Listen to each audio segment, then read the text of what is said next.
Que les indépendantistes, eux, se mobilisent.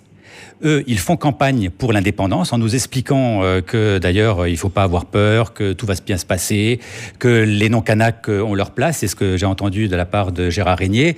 Et quand j'entends Rocomitant au Congrès invectiver et insulter Gilles Brial, quand j'entends les propos de Cochet-Eureguet hier à mon encontre me traitant d'immigré et en indiquant qu'ici, seuls les Kanaks avaient la parole, eh bien, je peux me poser légitimement des questions. Donc, eux font campagne et nous, en tout cas, d'autres loyalistes disent non, il ne faut pas faire campagne parce que vous comprenez, il ne faut pas y aller, ça va mal se passer. Donc ça veut dire clairement qu'on y va au référendum de toutes les façons, parce qu'il va avoir lieu, parce que c'est inscrit dans la Constitution. Et donc avant fin novembre 2018, les Calédoniens devront se prononcer entre oui ou non à la France, si on résume.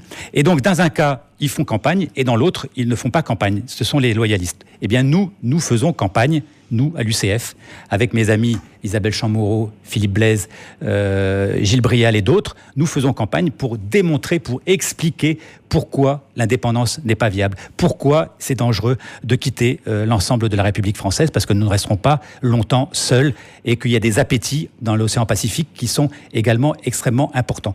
Voilà la différence également. Vous êtes quand même pas... Je dis simplement que même si nous arrivons à 65 pour la France, 35 pour l'indépendance, 68, 32. La question ne sera pas réglée. Il n'est pas question de dire il n'y a plus rien à voir, maintenant on ne parle plus d'indépendance, c'est réglé à vie. C'est pas ça le sujet.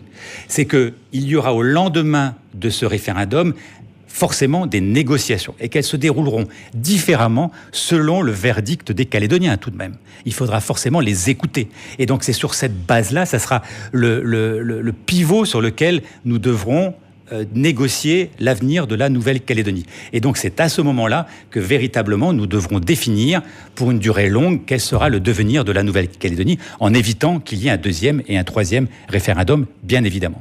Quand on voit, et vous y faites allusion,